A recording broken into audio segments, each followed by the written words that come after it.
So we're going to go right on Yes. into our focus this morning and introducing our guests who are joining us from Lagos and Abuja, as a matter of fact, as we end up with the daily. So Dr. Emeka Okogu is a development specialist. He'll be joining us from our studios in Abuja. Good morning and thank you for joining us. And then we also have Dr. Boko Kyari, former chairman, Nigeria Economic Summit Group. Good morning and thank you for joining us as well today. Okay. All right, Mr. Gary, let's start off with you. Haven't heard a lot of what the president has said today about his speech, the first day of the year. Almost, it's all there for the breakdown. What struck you? What stands out for you listening to this speech? Good morning, Chamberlain. I think one is that the three critical pieces of priorities were stressed or reiterated by the president, which are security, the economy, and anti-corruption. A review of the year showed that a mention was made about the 300 boys that were rescued, and there was praise of the security forces. And at the same time, he also mentioned that there is a need for enhancement of capacities of the security agencies. And to me, that basically means that the security agencies have not met up with our aspirations as a nation. It's like having a student who has taken a 100-question test and managed to get one correct, and therefore you begin to praise them. So to me, there is a clear lack of focus or lack of leadership by the securities agencies, and we need to be quite candid about that. A reflection of the year so far means that not only was COVID mentioned only once, and the effect of COVID to the economy and to the lives and well-being of Nigerians. I believe that all of those would also there is an honesty in the remarks if you read between the lines, and to me that is the beginning of any change that one would expect from the president.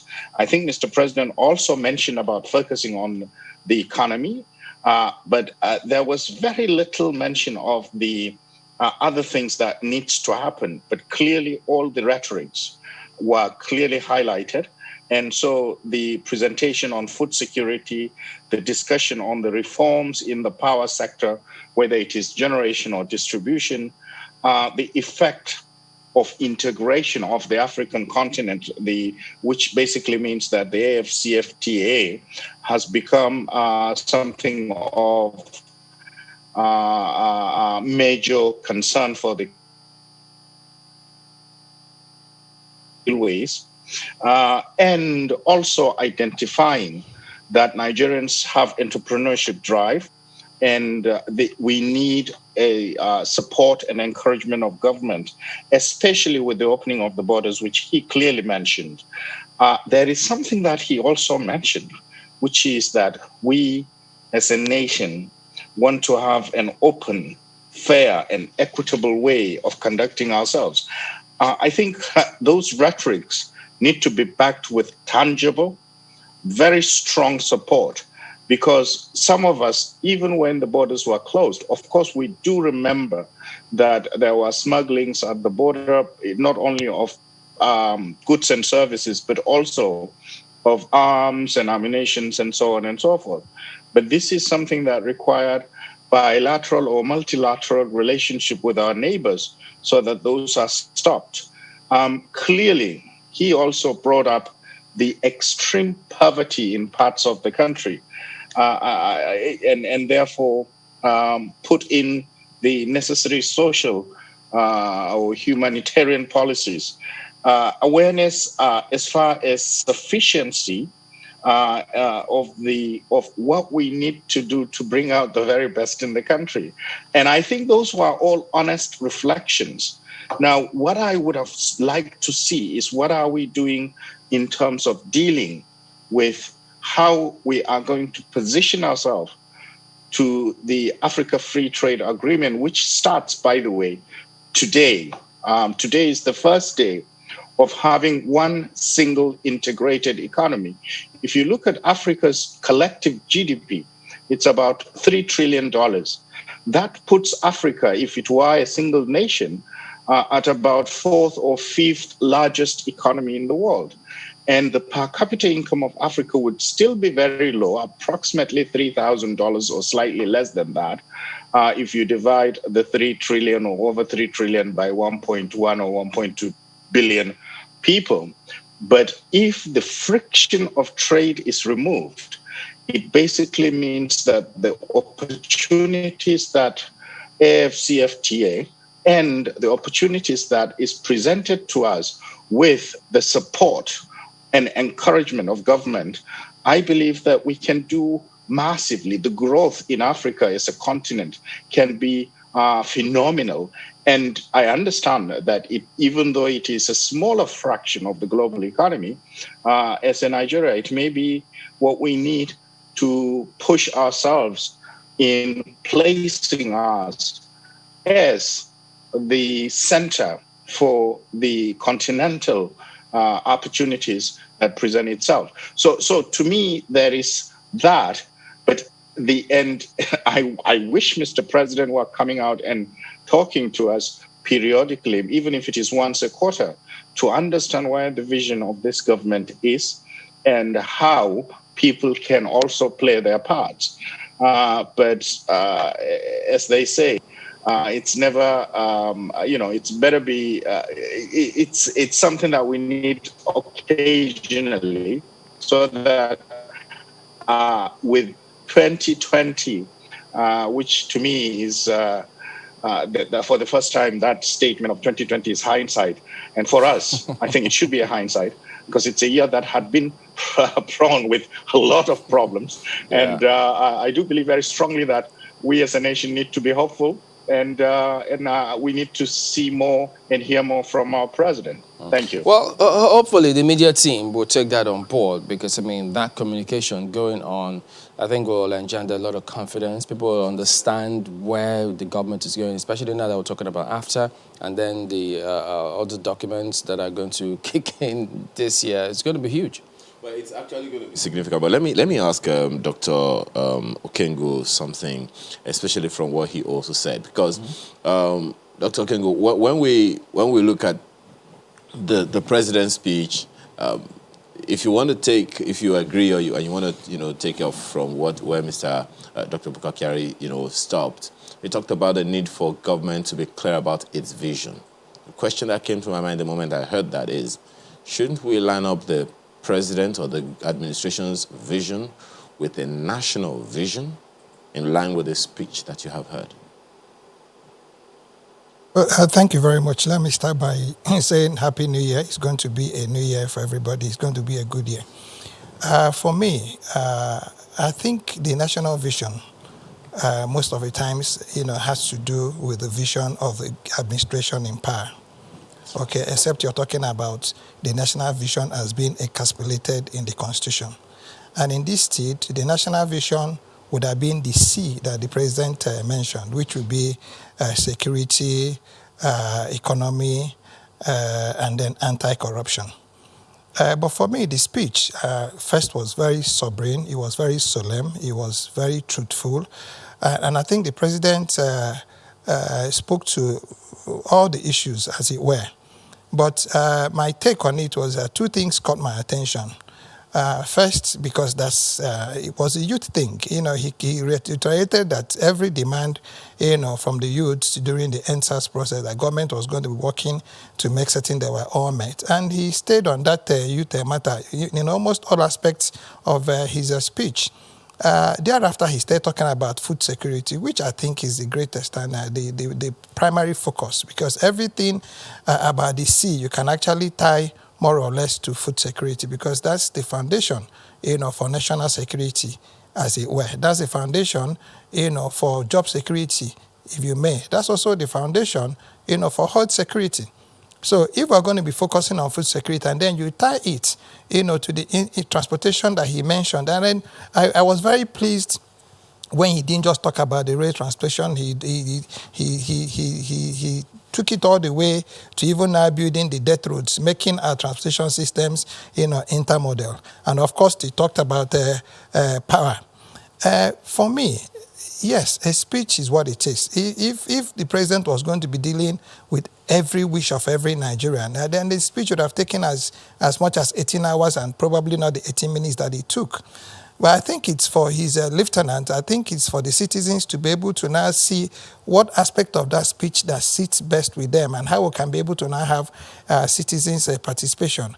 For me, I think that when he was mentioning, re-engineering the security agencies, and internal aggression, I thought what I wanted to hear was, that there was also going to be who monitors the monitor, okay? Because he was talking about aligning all the government agencies and parastatals, MDAs to have a common approach to corruption. But if corruption is within, then there has to be, a mechanism that can also now ensure that those who, are charged with keeping corruption away also now play by the rules. And having said that, I think in all, the president didn't shy away from the fact that we hadn't done so well, or we hadn't met, if you may, the expectations of Nigerians holistically, vis-a-vis, the Boko Haram insurgencies and, even job creation and infrastructure development, if you may. And some of it he tied to the situation that they met on ground, which he mentioned. The others he tied to insurgencies. Of course, he brought in, the COVID and people living responsibly, and then, everybody taking their destinies into their hands technically, and then, when we're going to be getting the vaccines. In that stead, I also thought that part of what he would have also mentioned, was the effort we are making as a country in finding these solutions, especially the vaccine problems, locally. Dr. Kengo, if you don't mind me pointing, just president. My apologies. Just one moment. You talked about that aspect of the president's speech, where he mentioned the need to reorganize and work on the security apparatus. Well, that is taking, but the concern that I have and have had over time is, why does it seem like every time we talk about security agencies, we talk a lot about, the police and the army. In fact, the army more than the police. It's supposed to be the reverse. But there are a good number of other security agencies that we don't even talk about in most of the time. We have 3 agencies who are in charge of intelligence gathering to ensure that these things don't happen in the first place. This work of security agencies is supposed to prevent as opposed to fighting insecurity and all of that. So we have the NCDC, we have the FRSC, we have immigration, we have customs, we have so many other agencies of government in the security apparatus, but we hardly talk about them. One wonders, if that speech, from your perspective, is also talking about these elements in our security apparatus. So I'm trying to tell you that, you see, yes, when the president mentions all the MDAs, of course, it's inferred. Okay, but I think if you want us to talk about our security, systems, I think the major problem is that we've not been able to build, the proper synergies between those that are kinetic and those that are non-kinetic. Okay, and I don't think we've been able to even identify and integrate them. There are even some other, security agencies that are not even in the kinetic and non-kinetic, but by the nature of the work they do. You should be able to class WAEC and NECO and all those as part of our security, systems, because it's all about building our national infrastructure for what we call security. And remember, again, that food security is also part of security. Health security is also part of security. Job security is also part of security. Okay, income generation, revenue is also part of security. These are all the things, that make up your security architecture and infrastructure.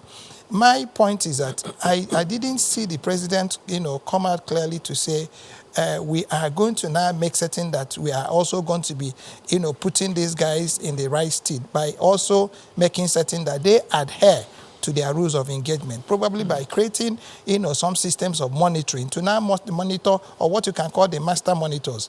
And again, what I also didn't see when he was talking about, our justice system, was that determination for us, because you see, everything that has happened in Nigeria, you can actually tie, to our faulty justice system. The moment people have access, to justice, and that justice is quick, and then we all adhere to the rule of law. Again, if you're talking about economic development or national integration, or somebody owning up to being, if you want to build the Nigerian nest in all of us, it has to be built, with our equal access to security, to social justice. The moment you can have a justice system that is fair and free and affordable and available to all, every other thing that we'll be talking about would naturally fall in place. So you're right, yes. I think we must be able to build a proper security architecture, that now begins to now build interoperable, data sharing modules from all, strata of security. Some can now, be high tech, some would be, low range. And by the end of the day, everybody is able to communicate with everybody based on the kind of services that they offer. But I think what is important is that I was proud as Nigerian listening to my president this morning. I saw a president who wasn't ready to ride roughshod, who was ready to take blames where the blames, who was ready to accept, that we hadn't done as much as Nigerians expected, from him, and who was also determined, to now make certain that those things he can do within his power. And he kept, reiterating that he was going to do everything without, in his power, without fear, nor favor. And I think that is the kind of speech, that Nigerians will want. And yes, and I want to also, stay on the side of Kachem to say, yes, we'll be needing, this kind of speech. I don't even think a quarter going forward now, because we're entering into very strong headwinds, which the president also acknowledged. I think seeing him speaking, him sitting in that fatherly road and looking as fatherly, as he was looking this morning, would generate a lot of hope, in the teeming Nigerians, and then, a lot of us in the population, especially, those who believe in him. Okay. Mr. Kyari, part of what the president did say in that speech was he did acknowledge that, groups like Boko Haram have thwarted some of those social policies, associated investments that the government needs to put in place. And he also did say, yes, he knows that there are some compatriots that the successes that they've recorded may not be as fast or as good as they were. He doesn't begrudge them. But you did make reference to after, which is very crucial to our economy moving forward. I reckon that may affect the way we budget moving forward. It would affect the way so many things are done. But I know that MAN and several other groups have raised concerns in terms of what they like to see. But now that we've signed on, this is going to kick on. It's already kicked in, as a matter of fact. I had to wake up on that one. What are the quick wins, the low-hanging fruits that we really need to address? Because whether we like it or not, if we don't take certain steps, the youths, which we thought we were trying to address, we just may have a lot more problems in our hands because we're competing with the rest of Africa now.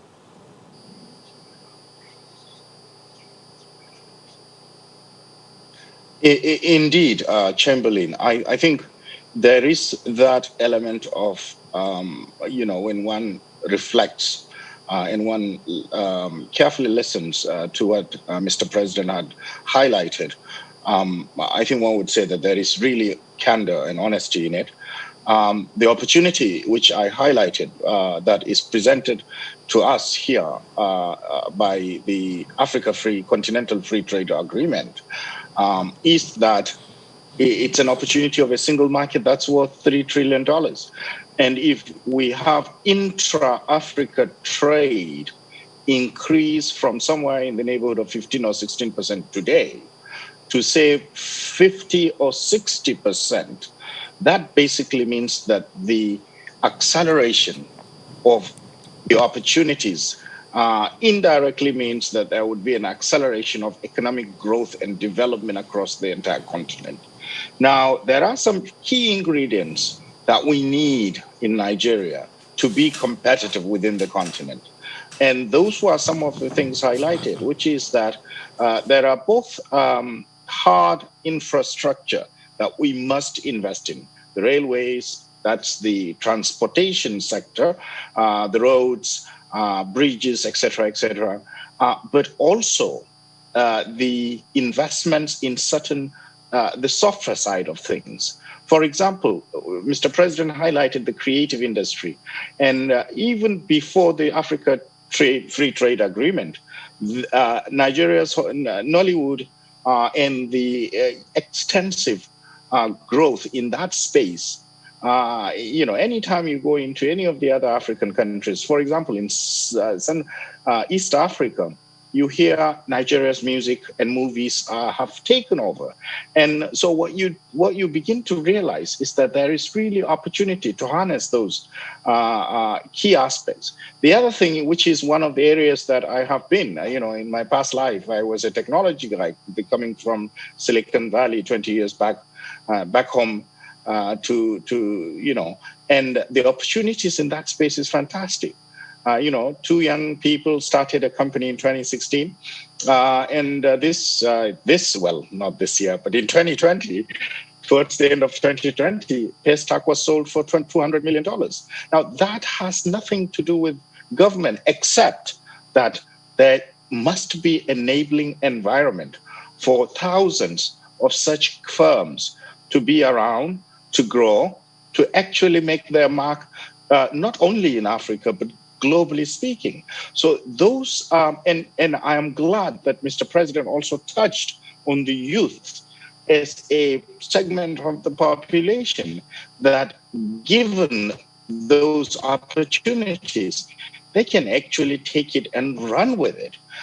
So some of the industries are what I call intellectual capital or intellectual property industries, and leadership role for that matter, because when one looks at the investments made from outside in the fintech sector or technology generally speaking, the largest share of those investments that have come in over the last 3 years are primarily into Nigeria, maybe Egypt and Kenya, and of course, South Africa. But Nigeria leads the way in those investments. Now, guess what?